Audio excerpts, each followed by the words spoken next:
모두가 이 정보에 접근할 수 있는데 그럼에도 왜 싸게 살 수 있는 기회가 있느냐? 첫 번째는 시장이 주기적으로 비효율적인 모습을 보여준다는 거죠. 두 번째 같은 경우는 가치 투자는 연역 추론 능력이 지배한다는 거죠. 시스템화할 수 있는 알고리즘 자체가 없기 때문에 모두가 본 데이터를 보고 추론할 수 있는 능력만 기르면 성공한 가치 투자자가 될 수 있다.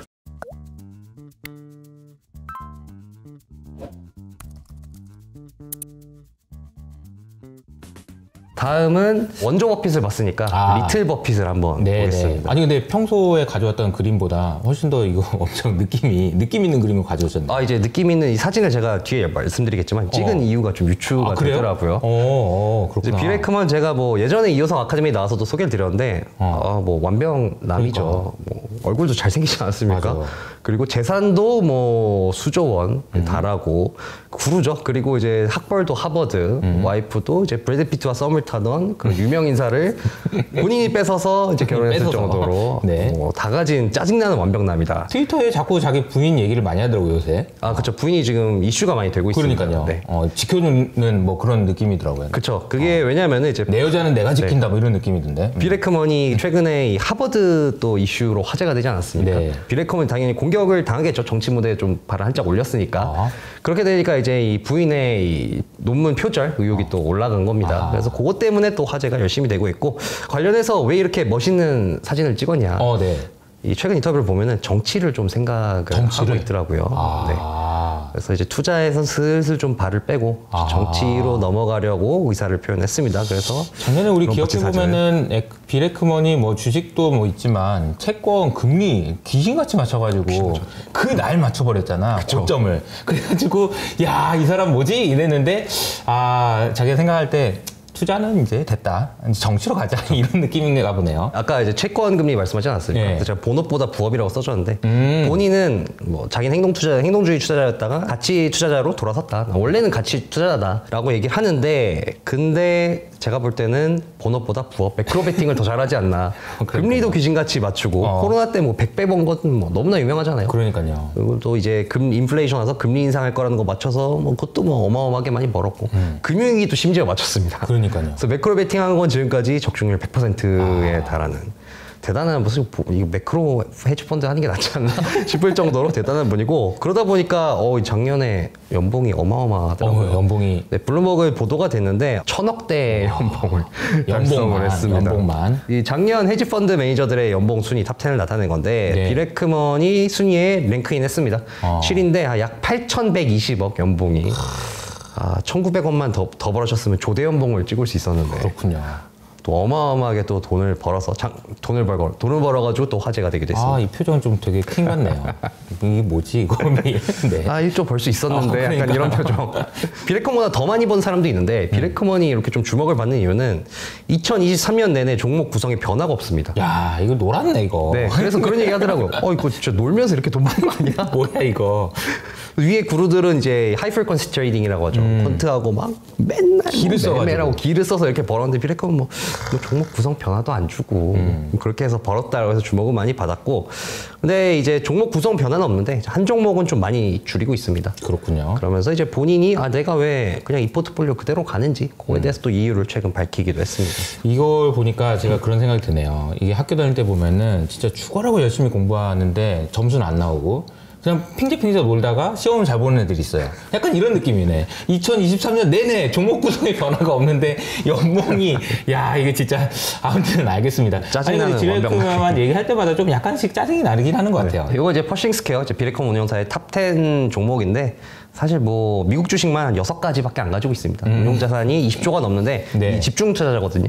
요 그냥 구성 그대로 가고 있다라고 보시면 되겠고요. 그래서 뭐 이제 본인이 이 구성을 바꾸지 않는 이유에 대해서 뭐 종목 자체가 굉장히 훌륭한 이유도 있지만 빌 에크먼 또 매크로를 잘 보지 않습니까? 매크로는 계속해서 침체가 올 것이다. 금리 상향 베팅도 관동에 침체가 올 것 같아서 금리 그만뒀다. 나는 뭐 금리나 올해 한 75bp 이상 할 것 같다. 뭐 이렇게 얘기를 하고 있거든요. 그래서 자기가 가진 종목들이 침체 너무 잘 방어를 할 수 있는, 혹은 침체가 오면 오히려 수혜를 본 종목들이라는 거죠. 1, 2위가 요식업입니다. 치폴레, 뭐 요식업계 테슬라로 네, 유명하지 않습니까?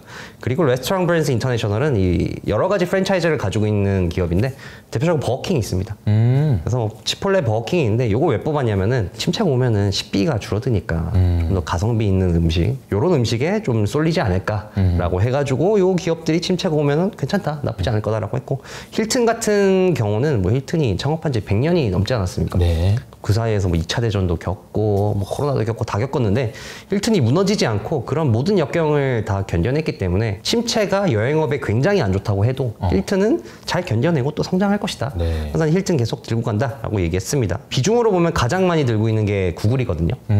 구글 뒤에 말씀드리겠습니다만 비레크먼이 IT를 별로 안 좋아하는데 구글에 또 크게 베팅했습니다. 또 그 이유에 대해서는 뭐 뒤에 자세히 말씀드리겠지만 AI는 침체가 와도 성장한다. 그래서 난 AI만 믿고 간다라고 얘기를 했고, 이 한 가지만 더 넣은 게 이제 마지막에 있는 로스라는 회사인데, 이게 이제 소위 말하는 DIY라고 하죠. 주택 개보수하고 이런 물건들을 파는 소매업체인데, 비레커먼은 침체가 오면 이사 잘 안 가고 자기 집을 좀 꾸미는데 더 집중하지 않을까라고 했는데, 로스가 보니까 계속해서 좀 실적이 안 좋습니다. 그래서 로스 같은 경우는 비레커먼 난 뭐 워낙 평단 낮게 샀으니까 벌 돈 다 벌었고 거기가 줄였네요 이번에. 그쵸, 이제 나간다라고 이렇게 발언을 했습니다. 엑시트를 했네요. 근데 깔끔하네요. 근데 포트폴리오가 그냥 뭐 6개 종목으로 그냥 가지고 갑니다. 그러면서 이제 이 본인이 최근 인터뷰에서 이렇게 얘기를 하더라고요. 나는 요식업을 가장 사랑하고 좋아하는 이유가, 요식업이 가치 투자에서 자기가 본인이 봤을 때 가치 투자에서 제일 중요한 게 있는데, 그게 해자의 크기를 파악하는 거다. 이게 제일 중요하고 제일 어렵다. 그래서 아까 제가 말씀드렸지 않습니까? 기술주 투자는 이 비레커먼이 싫어한다, 안 좋아한다. 그 이유는 기술 투자가 매우 어렵다는 거죠. 이런 얘기를 하더라고요. 기술주, 이 IT 봐라. 이 대학 중퇴한 20살짜리가 그냥 온갖 이 리소스 다 접할 수 있지 않느냐. 코딩하는데 무슨 리소스가 필요해. 그래서 그렇게 열심히 뭐 친구들끼리 뚜닥뚜닥 프로그램 어플리케이션 만들어서 이게 대박을 쳤다. 이러면은 그 업계에 몇십 년 동안 있던 기업도 고꾸라지는 게 이게 IT다. 그래서 이 분야의 기술적 해자는, 그러니까 경제적 해자는 내가 파악하기 굉장히 어렵고, 코닥과 폴라로이드가 이제 60년대에 어떻게 보면 빅테크라고 볼 수 있거든요. 니프티 50라고 그래서 이때 당시 굉장히 큰 성장주였는데, 이것도 이제 뭐 디지털 사진으로 넘어가면서 완전히 그냥 끝나지 않았습니까? 그렇죠. 그래서 이게 기술 투자 이렇게 너무 변동성이 심해가지고 나는 별로 안 좋아한다. 경제적 해자라고 얘기할 때 우리가 성의 비유를 많이 하잖아요. 담을 쌓아가지고 내가 하고 있는 거 절대 못 넘어오게 이렇게 담을 쌓는 것을 해자의 크기라고 본다면은 IT 같은 경우에는 높긴 높은데 이게 언제든지 이제 적의 침공에 노출돼 있다라는 거죠. 그리고 아마 빌 에크먼 같은 경우에는 누가 얼마나 잘하는지 이런 거를 예상하기 상당히 좀 어렵다라는 생각을 하시는 것 같아요. 그러면서 요식업이 쉬운 이유는, 요식업은 두 가지만 보면 된다.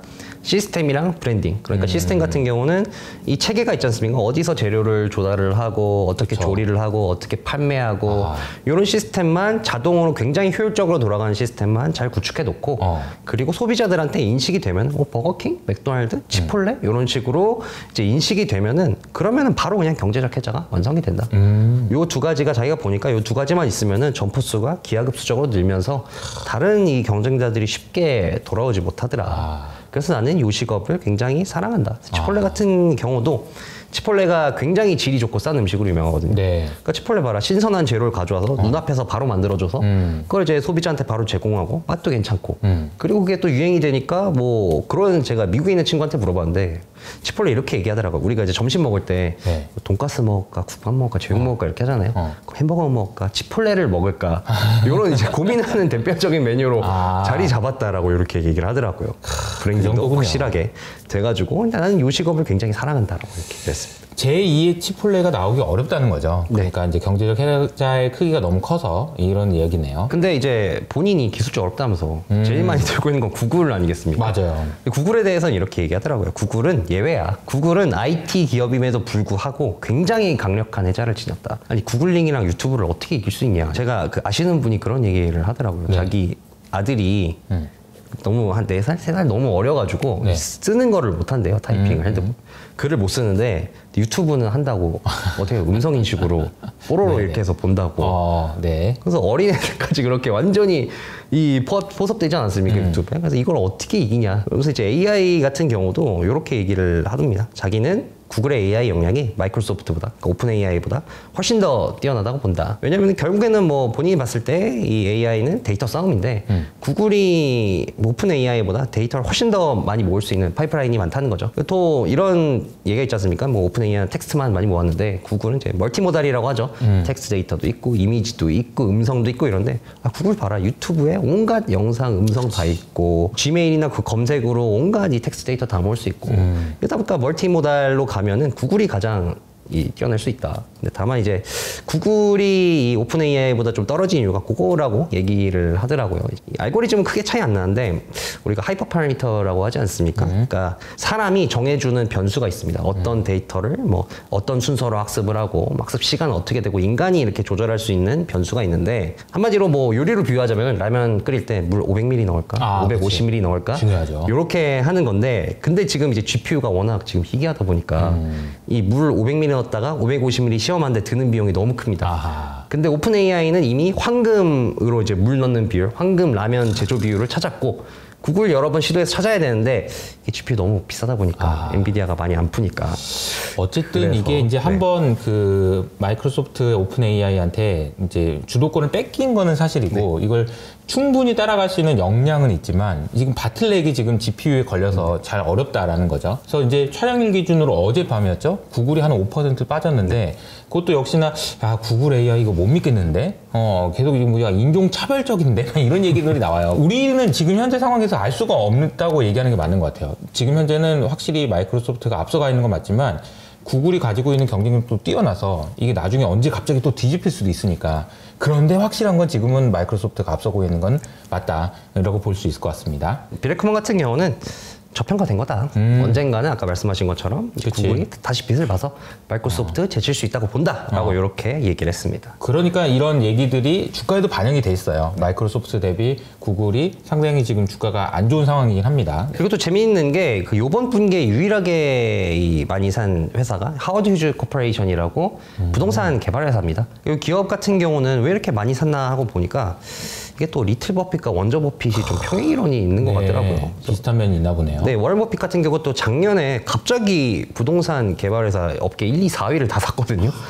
왜 샀지? 하고 생각해 보니까 이제 미국이 주택 공급이 상당히 부족합니다. 이 그래프는 미국의 주택이 얼마나 부족한지 나타내는 이제 인포그래픽인데 2018년에 부족한 주택 수가 250만 채였는데 2년 뒤인 2020년에는 380만 채로 50% 이상이 2년 만에 급증했다고 합니다. 그리고 미국 같은 경우는 이제 전체 주택 중에 40%가 1980년대 지어진 거고 우리가 소위 말하는 신축이라고 부르는 이제 2019년 이후에 지어진 집은 전체 주택 중에 7%에 불과하다. 상당히 이제 공급 부족이 시달리고 있는데. 야, 여기도 지금 새 집이면은 엄청 프리미엄이 있겠네요. 그렇죠? 그 이유는 바로 이제 금융위기 때문이죠. 금융위기를 한번 딱 맞으니까 공급량이 싹 줄어 버렸습니다. 그러니까 이제 버핏이 봤을 때는 이거 구조조정 끝난 이 업계다. 라고 이렇게 본 거죠. 그래서 실제로 공급이 부족한 게 가격에도 좀 영향을 끼치는 것 같은 게 이제 파란색이 미국의 주택 가격을 나타내는 지표고 빨간색이 모기지 금리입니다만 모기지 금리가 뭐 금융위기 때보다도 지금 많이 치솟았거든요. 그러니까요. 근데 뭐 주택 가격 하늘 높은 줄 모르고 날아가고 있습니다. 그래서 이거 보면 주택이 공급이 부족하니까 금리가 높아도 이거 어쩔 수 없다. 네, 그래서 비레크먼과 이 원조 버핏이 워런 버핏도 이런 이유 때문에 베팅을 한 거 아닌가.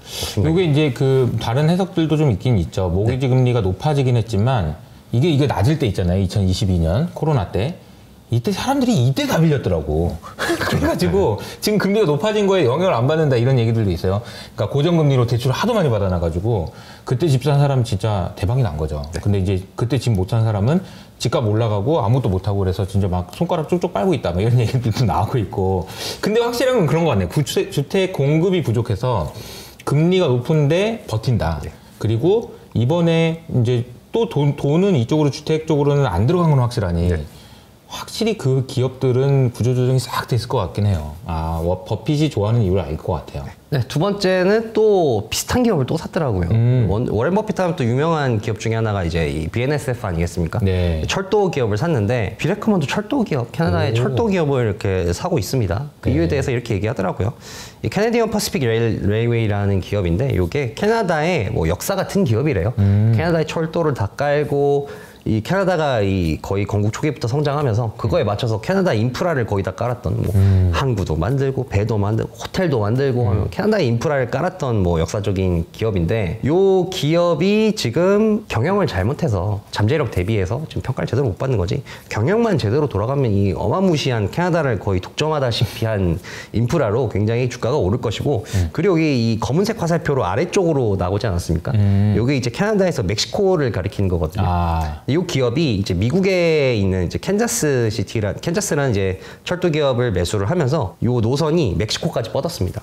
비레크먼 같은 경우는 탈세계화가 계속 진행될 것 같아서 탈세계화가 진행되면은 내륙 운송이 좀 더 늘지 않겠느냐. 그렇기 때문에 이제 캐나다에서 멕시코로 직접 이제 밀수출을 할 수 있는 그 루트가 열렸기 때문에 난 이 기업이 굉장히 수혜를 받을 거라고 본다라고 이렇게 얘기를 했습니다. 이 저는 보면은 구루들의 아이디어를 이렇게 들어보면 참 반짝반짝 하는 것 같아요. 우리가 늘 이야기하는 뭐 매크로와 관련된 이런 이야기들뿐만 아니라 이런 이야기들은 참 반짝반짝하네요. 그러면서 이제 제가 정치를 준비한다고 말씀드리지 않았습니까? 지금 은퇴를 약간 할 것 같은 느낌이 비치는 게 뭐 정치 욕구를 내비친 것도 있습니다만 슬슬 이제 발도 빼고 뭔가 이 지혜를 전달해 주려는 가치 투자 이렇게 하는 거야 라고 이런 또 썰을 푸는 그런 모습을 보이더라고요. 그래서 최근 인터뷰에서 거의 뭐 엊그제 올라온 인터뷰인데 이런 얘기를 합니다. 나의 가치 투자하는 방법을 얘기를 합니다. 나는 그냥 10K, 10Q 같이 그냥 누구나 볼 수 있는 문서 있지 않습니까? 기업의 분기 보고서 같은 이런 거 그냥 쭉 살펴본다. 기업의 역사를 알기 위해서. 그리고 뭐 예를 들어서 기업이 뭐 요식업이다. 요식업을 알기 위해서 요식업 관련 유튜브라든지 팟캐스트라든지 관련 서적으로 산업 공부하고 요식업에서 일하는 사람 만나서 인터뷰를 한다. 이것도 똑같네요, 그냥. 그렇죠. 근데 유튜브 보면서 공부하고. 이러면 누구나 다 알 수 있지 않습니까? 그러면 여기 엣지가 어딨어? 소위 말하는 이제 독점적인 정보가 엣지가 있는 거 아니냐라고 생각하실 텐데 그래서 뭐 누구나 그렇게 다 해서 더 좋은 게 알면은 당연히 다 비싸게 살 수 있지 않겠느냐? 미래커먼도 인정합니다. 그런 가장 좋은 비즈니스를 가장 비싸게 사는 게 최악의 투자다. 오히려 안 좋은 비즈니스를 싸게 사는 게 훨씬 더 좋다라고 얘기를 하면서 그러면은 모두가 이 정보에 접근을 할 수 있는데 그럼에도 왜 싸게 살 수 있는 기회가 있느냐라고 해서 두 가지를 얘기를 했습니다. 첫 번째는 시장이 우리가 효율적이라고 얘기하지 않습니까? 근데 주기적으로 비효율적인 모습을 보여준다는 거죠. 치폴레 이제 식중독 사태가 터졌거든요. 음식이 좀 식재료가 상하고 이래가지고 굉장히 큰일이 나서 주가가 엄청나게 하락을 했는데 비레크먼이 요식업을 좀 공부를 하고 이러다 보니까 아니 뭐 맥도날드, 버거킹 대부분의 이 프랜차이즈, 패스트푸드들이 이런 식중독 사태를 대부분 겪었고 그리고 생존율이 굉장히 높더라. 그 사태를 겪고 나서. 그래서 이거는 뭐 홍역 같은 그냥 한번 스쳐 지나가서 면역이 생기는 그런 사태이기 때문에 오히려 싸게 살 수 있는 기회라는 거죠. 근데 이런 거를 사람들이 다 알았으면은 폭락을 하지 않지 않았겠습니까?